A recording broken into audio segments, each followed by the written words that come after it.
ഇപ്പോൾ വരുന്ന വളരെ പ്രധാനപ്പെട്ട ഒരു വിവരം കണ്ണൂരിൽ നിന്ന്. First on reporter again reporter election breaking. കടുത്ത തീരുമാനത്തിലേക്ക് കെ സുധാകരൻ. സണ്ണി ജോസഫിനെതിരെയും വിമത സ്ഥാനാർത്ഥിയെ രംഗത്തിറക്കിയേക്കുമെന്നുള്ള സൂചന. സീറ്റ് നിഷേധിച്ചതിൽ പരസ്യ പ്രതിഷേധത്തിന് സുധാകരൻ അനുകൂലികളുടെ നീക്കം. കണ്ണൂർ DCC ഓഫീസിന് മുന്നിൽ പ്രതിഷേധം സംഘടിപ്പിക്കാൻ സുധാകരൻ അനുകൂലികൾ. പറഞ്ഞ വാക്ക് നേതൃത്വം പാലിച്ചില്ലെന്ന് സുധാകരൻ അനുകൂലികളുടെ വികാരം. അർജുൻ കല്യാട് ഉണ്ട് കൂടുതൽ വിവരങ്ങളുമായി. അർജുൻ കല്യാട്, നിർണായകമായ നീക്കങ്ങളിലേക്ക് കടക്കാൻ പോവുകയാണോ സുധാകരൻ അനുകൂലികൾ? ഒന്ന്, കേസിന് സീറ്റ് കൊടുത്തില്ല, അത് പോട്ടെ.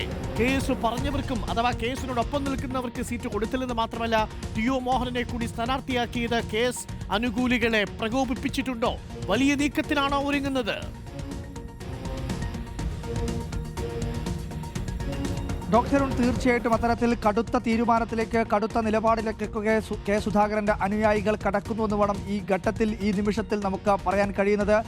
അവർ പറയുന്നത് KPCC അധ്യക്ഷ സ്ഥാനത്ത് നിന്നും കെ സുധാകരനെ മാറ്റുമ്പോൾ ആ പറഞ്ഞ വാക്ക് നേതൃത്വം പാലിച്ചിട്ടില്ല എന്നുള്ള വികാരമാണ് സുധാകരൻ അനുകൂലികളുടെ ഭാഗത്തു നിന്നും നമുക്ക് ലഭിക്കുന്നത്. അതുകൊണ്ട് തന്നെ കെ സുധാകരൻ മാധ്യമങ്ങളെ കണ്ട് നിലപാട് പറയുകയാണെങ്കിൽ, കെ സുധാകരൻ പരസ്യമായി ഒരു കോൺഗ്രസിന് പുറത്തേക്ക് പോയി ഒരു സ്വതന്ത്ര സ്ഥാനാർത്ഥിയായി നിൽക്കുകയാണെങ്കിൽ അവരോടൊപ്പം അല്ലെങ്കിൽ കടുത്ത നിലപാട് സ്വീകരിച്ച് കോൺഗ്രസിനെതിരെ രംഗത്തിറങ്ങുന്നതിന് വേണ്ടിയിട്ടുള്ള ഒരു തീരുമാനത്തിലേക്കാണ് ഇപ്പോൾ സുധാകരൻ്റെ അനുയായികൾ കടക്കുന്നത്. കണ്ണൂർ DCC ഓഫീസിന് മുന്നിൽ ഉൾപ്പെടെ പ്രതിഷേധം സംഘടിപ്പിക്കാനുള്ള ഒരു നീക്കത്തിലേക്കും തീരുമാനത്തിലേക്കുമൊക്കെ കാര്യങ്ങൾ എത്തുന്നു. അതിന് പുറമെ ഏറ്റവും പ്രധാനപ്പെട്ടത്, നിർണായകമായിട്ടുള്ളത്, KPCC അധ്യക്ഷൻ സണ്ണി ജോസഫിനെതിരെ ഒരു വിമത സ്ഥാനാർത്ഥിയെ മത്സരിപ്പിക്കാനുള്ള ആലോചനകൾ അല്ലെങ്കിൽ അത്തരം ചില അന്വേഷണങ്ങളൊക്കെ ഈ ഘട്ടത്തിൽ നടക്കുന്നുവെന്ന് വേണം നമുക്ക് മനസ്സിലാക്കാൻ. അങ്ങനെ വന്നു കഴിഞ്ഞാൽ കണ്ണൂരിലെ 5 നിയമസഭാ മണ്ഡലങ്ങളിൽ അത് വലിയ രീതിയിലുള്ള പ്രത്യാഘാതങ്ങളിലേക്ക് പോകും. ഏറ്റവും പ്രധാനമായി 5 മണ്ഡലങ്ങളിൽ ജയിക്കാൻ വേണ്ടി കഴിയുമെന്ന് കരുതി കളത്തിലിറങ്ങിയിട്ടുള്ള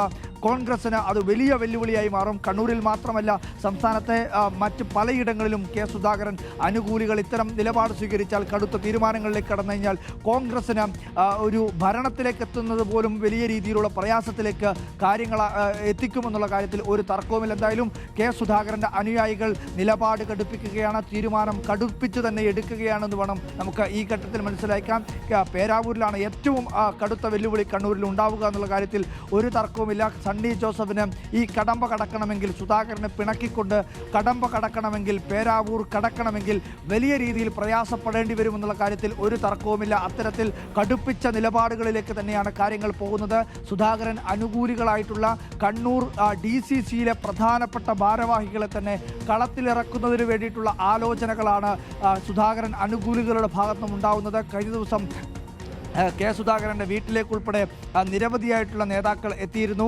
അങ്ങനെ കെ സുധാകരനുമായി അടുത്ത് നിൽക്കുന്ന പേരാവൂരിലെ അല്ലെങ്കിൽ ഇരിട്ടി മേഖലയിലേക്ക് ഉള്ള ഒരു പ്രധാനപ്പെട്ട നേതാവിനെ കളത്തിലിറക്കി സണ്ണി ജോസഫിനെ വെള്ളം കുടിപ്പിക്കുക എന്ന തരത്തിലേക്ക് തന്നെ സുധാകരൻ അനുകൂലികൾ കടക്കുന്നുവെന്ന് വേണം നമുക്ക് ഈ ഘട്ടത്തിൽ മനസ്സിലാക്കാൻ. എന്തായാലും വലിയ വെല്ലുവിളിയാണ് കെ സുധാകരൻ ഇപ്പോൾ ഉയർത്തിയിരിക്കുന്നത്. പക്ഷേ കെ സുധാകരൻ മാധ്യമങ്ങളെ കണ്ട് എന്താണ് നിലപാട് പറയുക, എന്താണ് തൻ്റെ നിലപാട് എന്ന് പറഞ്ഞതിന് ശേഷം മാത്രമായിരിക്കും ഏതെങ്കിലും തരത്തിലുള്ള ഒരു നിലപാടിലേക്ക് പോവുക എന്നുള്ള കാര്യം കൂടി ഈ സുധാകരൻ അനുകൂലികളുടെ ഭാഗത്തു നിന്നും അത്തരം ചില പ്രതികരണങ്ങൾ അല്ലെങ്കിൽ അത്തരം ചില വിവരങ്ങളാണ് നമുക്ക് ലഭിക്കുന്നത്. സുധാകരൻ നിലപാട് പറയട്ടെ, സുധാകരൻ സ്വതന്ത്രമായി മത്സരിക്കുകയാണെങ്കിൽ അല്ലെങ്കിൽ സുധാകരൻ കോൺഗ്രസ് നേതൃത്വത്തിന് പുറത്തേക്ക് പോയി നിന്നുകൊണ്ട് ഒരു സ്വതന്ത്ര നീക്കത്തിന് തയ്യാറെടുക്കുകയാണെങ്കിൽ അത് കേവലം ഒരു കണ്ണൂർ സീറ്റിൽ മാത്രമായിരിക്കില്ല.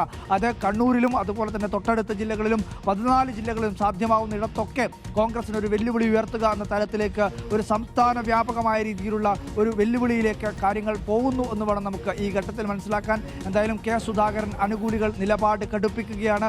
കോൺഗ്രസ് നേതൃത്വത്തെ വെല്ലുവിളിച്ചുകൊണ്ട് തന്നെ രംഗത്തിറങ്ങുന്നതിന് വേണ്ടിയിട്ടുള്ള ഒരു തീരുമാനത്തിലേക്ക് പോകുന്നു. കണ്ണൂർ DCC ഓഫീസിന് മുന്നിൽ ഉൾപ്പെടെ പരസ്യമായിട്ടുള്ള ഒരു പ്രതിഷേധത്തിലേക്ക് കാര്യങ്ങൾ എത്തുന്നുവെന്ന് വേണം നമുക്ക് ഈ ഘട്ടത്തിൽ മനസ്സിലാക്കാൻ. എന്തായാലും ഉറ്റുനോക്കുന്നത് കെ സുധാകരന്റെ വാർത്താ സമ്മേളനം തന്നെയാണ്, അതിലെ നിലപാട് തന്നെയാണ്. ഡോക്ടർ അർജുൻ കല്യാട്, എന്തായാലും കാര്യങ്ങൾ നിരീക്ഷിക്കുക. സുധാകരൻ അനുകൂലികളുടെ നീക്കമാണ് ഏറ്റവും പ്രധാനപ്പെട്ടത്. വലിയ പൊട്ടിത്തെറികൾക്കുള്ള സാധ്യതയുണ്ടോ എന്നുള്ളതാണ്. 12 മണിക്ക് ഇനി സമയം വളരെ കുറച്ചേ ഉള്ളൂ. സുധാകരൻ അതിനുശേഷമാണ് കണ്ണൂരിലേക്ക് മടങ്ങുക. അർദ്ധരാത്രിയിലായിരിക്കും. ഇന്നാണ് മടങ്ങുന്നതെങ്കിൽ കെ സുധാകരൻ കണ്ണൂരിലെത്തുക. അതിനു മുമ്പ് നിർണായകമായ തീരുമാനങ്ങൾ ഉണ്ടാകുമോ എന്നുള്ളത് അർജുൻ കല്യാൺ പ്രേക്ഷകരെ അറിയിക്കുക. ഇന്ന് നാളെ ചിലപ്പോൾ പെരുന്നാളാണ്, അവധിയാണ്. അതുകൊണ്ട് തന്നെ നാമനിർദ്ദേശ പത്രികാ സമർപ്പണം നാളെ നടക്കില്ല. മറ്റന്നാൾ ശനിയാഴ്ച കൂടി നാമനിർദ്ദേശ പത്രികാ സമർപ്പണം നടന്നില്ലെങ്കിൽ കാര്യങ്ങൾ അവതാളത്തിലാവും. തിങ്കളാഴ്ച ഒരൊറ്റ ദിവസമേ ഉള്ളൂ.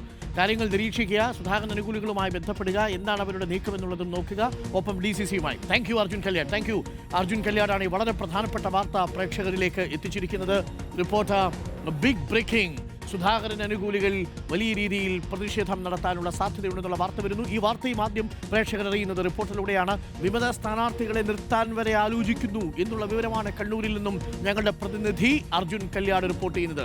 നോക്കൂ, റിപ്പോർട്ട് ഈ തിരഞ്ഞെടുപ്പുമായി ബന്ധപ്പെട്ട് MP മാർക്ക് സീറ്റില്ല എന്ന വാർത്ത കേരളക്കരെ ആദ്യം അറിയിച്ചത് നോബിൾ മാരിക്കാരനാണ് ദില്ലിയിൽ നിന്നും.